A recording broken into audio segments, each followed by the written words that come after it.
አዲሱ የኢትዮጵያ ግድብ በሳሊኒ ጠቅላይ ሚኒስትሩ በጣሊያን ለአዲስ ግድብ ጅማሩ። አዲሱ ግድብ ጊቤ 5 ወይንስ መንዳያ?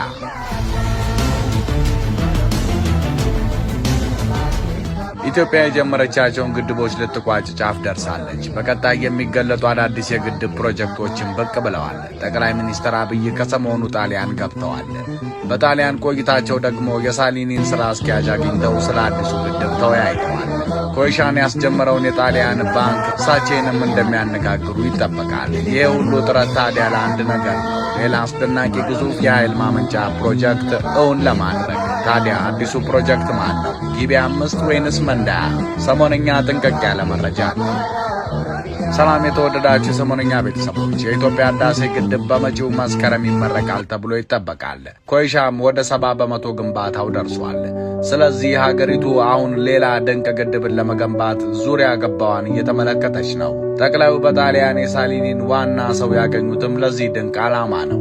ሳሊኒ በኢትዮጵያ አብዛኞቹን የኃይል ማመንጫ ፕሮጀክቶች የሠራ ሲሆን አሁንም አዲሱ መጪው ፕሮጀክት እጁ ላይ ነው። በዛሬው ቆይታችን ታዲያ አዲሱ ግድብ የትኛው ነው? ጊቤ 5 ወይንስ መንዳያ የሚለውን እንዳስሳለን። የጠቅላይ ሚኒስትሩን ጥረትም እናያለን። ሳሊኒ በኢትዮጵያ ከገነባቸው ድንቅ ፕሮጀክቶችም 3ቱን እንዳስሳለን። አብራችሁን ቆዩ። ጠቅላይ ሚኒስትሩ በጣሊያን ይፋዊ የሥራ ጉብኝት ሲያደርጉ ከሳሊኒ ኮንስትራክሽን ኩባንያ ዋና ሥራ አስፈጻሚ ከሆኑት ፔትሮ ሳሊኒ ጋር በፕሮጀክቶች አፈጻጸም ዙሪያ ምክክር ያደረጉ ሲሆን በኢትዮጵያ ለረጅም ዓመታት የሚደንቁ ፕሮጀክቶችን የሠራውና የኢትዮጵያ አስተማማኝ የልማት አጋር የሆነው ሳሊኒ ኮንስትራክሽን አብዛኞቹ የኢትዮጵያ የኃይል ማመንጫ ግድቦች ላይ የተሳተፈና የገነባ ሲሆን በዋናነት ደግሞ የታላቁን የህዳሴ ግድብ ለፍጻሜ ምዕራፍ ላይ ያደረሰ ነው። በዛው ትይዩ የጊቤ 4 ወይንም የኮይሻ ግድብን እየገነባ ሲሆን የህዳሴ ግድቡ በመጪው ወራት ሲመረቅ በዛው ዕለት አዲስ የግድብ ግንባታ መሠረት ለመጣል ዝግጅት እየተደረገ ነው። አዲሱ ግድብ ጊቤ 5 ወይንስ መንዳያ? ኢትዮጵያ በብዙ ፈተናዎች እያለፈች ያለች ድንቅ ሀገር ናት። በዚህ ውጥረትና ናዳ መሃል ግን አስደናቂ የኃይል ማመንጫ ግድቦችን ገንብታ ጨርሳለች። በእርግጥ የግድብ ግንባታ ከመሠረቱ ብዙ ጥያቄዎችን የሚያስነሳ፣ ጥቅማችን ይነካል የሚሉ ጎረቤቶችን የሚያስቆጣ ነው። ያም ሆነ ይህ ግን ኢትዮጵያ በቀጣይ በግንባታ ላይ የሚገኙ ፕሮጀክቶች በተቀመጠው የጊዜ ገደብ እንደተጠናቀቁ ሳሊኒ ሌላኛውን ድንቅ ግድብ ግንባታውን ይጀምረዋል። አሁን የኢትዮጵያ እጅ ላይ ያሉ 2 ድንቅ የግድብ ዕቅዶች አሉ። አንደኛው ከኮይሻ ቀጥሎ እዛው ጊቤ ወንዝ ላይ የሚሰራው ጊቤ 5 ሲሆን ሌላኛው ደግሞ አስደናቂው ህዳሴ 2 መንዳያ ነው። እነዚህ 2 ፕሮጀክቶች የጊዜ ጉዳይ እንጂ አንዱ ቀድሞ ሌላኛው ቆይቶ መሰራቱ የሚቀር አይሆንም። ለእውነት የቀረበው ጊቤ 5 ይሄ ቀጣይ በሳሊኒ ኮንስትራክሽን ይሰራል የተባለው ሌላኛው ግድብ 625 ሜጋዋት የማመንጨት ዕቅድ የተያዘለት ሲሆን የሃይድሮ ኤሌክትሪክ ግድብ ግንባታውን ለማስጀመር ዝግጅቱ ተጠናቋል። በእርግጥ ሀገሪቱ ላይ ሌላ ፈተና ላለመጨመር ሲባል በመንግስት ደረጃ ይፋ አልተደረገም።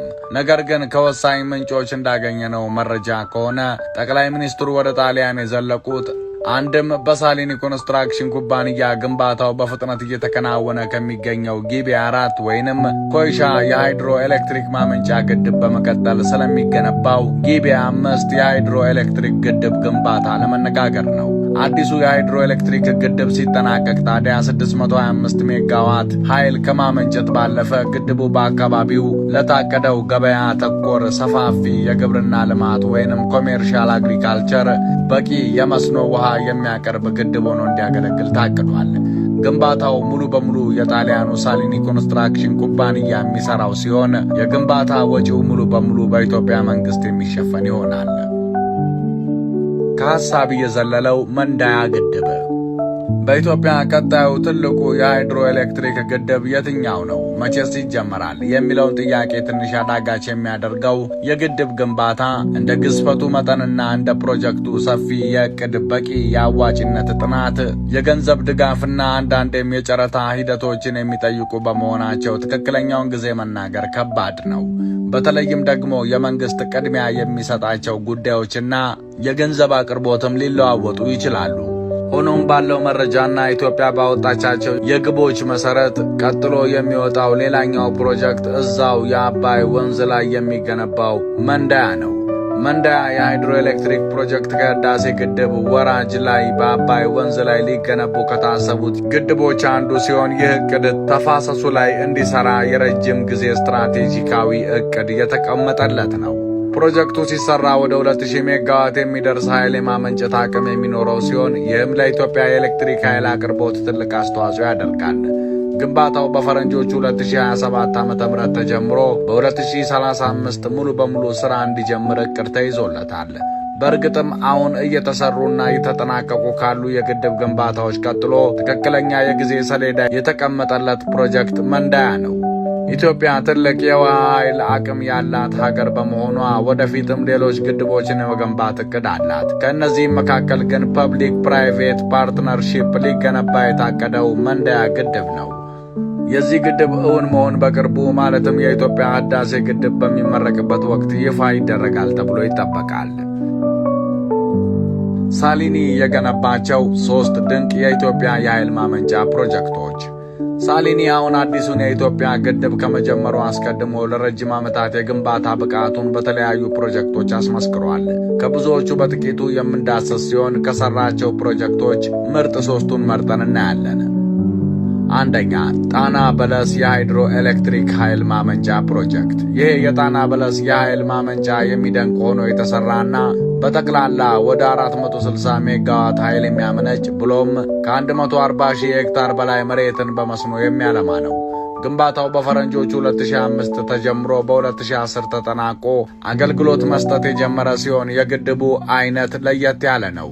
ይህ ማለት ደግሞ የኃይል ማመንጫው የጣና ሐይቅን ውሃ በመጠቀም የሚሰራ ባለሰው ሰራሽ ወንዝ ወይም ረን ኦፍ ሪቨር ግድብ ነው። በዚህም ምንም አይነት ከፍ ያለ ባህላዊ የግድብ ግንባታ የለውም። ይልቁንም የውሃ መግቢያ ስርዓቱና በኃይል ማመንጫ 140 ሜትር የውሃ ፍሰት አለው። ዋናው የውሃ ማስተላለፊያ ዋሻም በጠቅላላ 14.8 ኪሎ ሜትር ርዝመት ያለው ሲሆን ይህ ማለት የጣና ሐይቅ ውሃ ረጅም ርቀት በዋሻ ተጉዞ ኃይል ያመነጫል። የወጣው ውሃም መስኖ ያለማል ማለት ነው። ፕሮጀክቱ በጠቅላላ 460 ሜጋዋት ኃይል የሚያመነጭ ሲሆን 4 ባለ 115 ሜጋዋት ተርባይኖች ተገጥመውለታል። ለጠቅላላው ፕሮጀክት ግንባታው ማለትም ዋሻዎችንና የኃይል ማመንጫዎችን ለመገንባት እልፍ የኮንክሪት ናዳዎችን ተጠቅመዋል። የኃይል ማመንጫው የጣና ሐይቅን ውሃ ስለሚጠቀም አዲስ የውሃ ማጠራቀሚያ ግድብ አልተገነባለትም።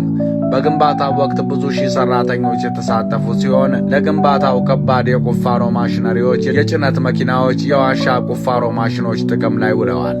ሳሊኒ በከፍተኛ ጥንቃቄ በአዲስ ቴክኖሎጂ የገነባው አስደናቂ የኃይል ማመንጫ ነው ጣና በለስ።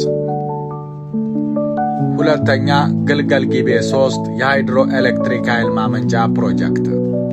ይህ ድንቅ ፕሮጀክት ደግሞ የጊቤ ወንዝን መሰረት አድርጎና ከጊቤ 1 እና 2 ቀጥሎ የተሰራ ድንቅ ግድብ ሲሆን እንደ ቀደምቶቹ ሁሉ ግንባታው በሳሊኒ የተገነባ ነው። ይህ ድንቅ ግድብ በአፍሪካ የመጀመሪያው ከፍተኛ ቁመት ያለው አርሲሲ ግድብ ሲሆን 243 ሜትር ከፍታ በመያዝ ዓለም ላይ ካሉ ከፍተኛ ግድቦች አንዱ ነው። ግድቡ በጠቅላላ 1870 ሜጋዋት ኃይል የማመንጨት አቅም ያለው ሲሆን 10 ባለም 187 ሜጋዋት ተርባይኖች ተገጥመውለታል። በጠቅላላ ደግሞ ግድቡን ለመገንባት 6.2 ሚሊዮን ሜትሪክ ኪዩብ ሮለር ኮምፓክትድ ኮንክሪት አርሲሲ ጥቅም ላይ የዋለ ሲሆን ውሃ ማጠራቀሚያ ግድቡ ጠቅላላ መጠን 14.7 ቢሊዮን ሜትር ኪዩብ ነው። ፕሮጀክቱን እውን ለማድረግ በግንባታ ወቅት ወደ 13000 ሰራተኞች ቀጥሮ የነበረ ሲሆን አብዛኞቹ የሀገር ውስጥ ሰራተኞች ነበሩ። ግንባታው ላይ ከፍተኛ የሥራ ተሽከርካሪዎችና ማሽነሪዎች ጥቅም ላይ የዋሉ ሲሆን ከእነዚህም መካከል በመቶዎች የሚቆጠሩ ከባድ የጭነት መኪናዎች፣ በርካታ የቁፋሮ ኤክስካቫተርስ፣ ሎደሮች፣ ዶዘሮችና እልፍ የጭነት መኪኖች ይጠቀሳሉ። ሳሊኒ ብርቱ ክንዱን ያሳየበት ድንቅ ፕሮጀክት ነበር። ሶስተኛ፣ ኮይሻ የሃይድሮ ኤሌክትሪክ ፕሮጀክት።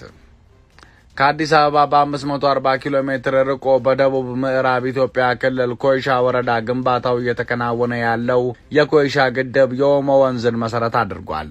ይህ ግድብ ጊቤ 3 ከተገነባበት ስፍራ በ120 ኪሎ ሜትር ርቀት ላይ ይገኛል።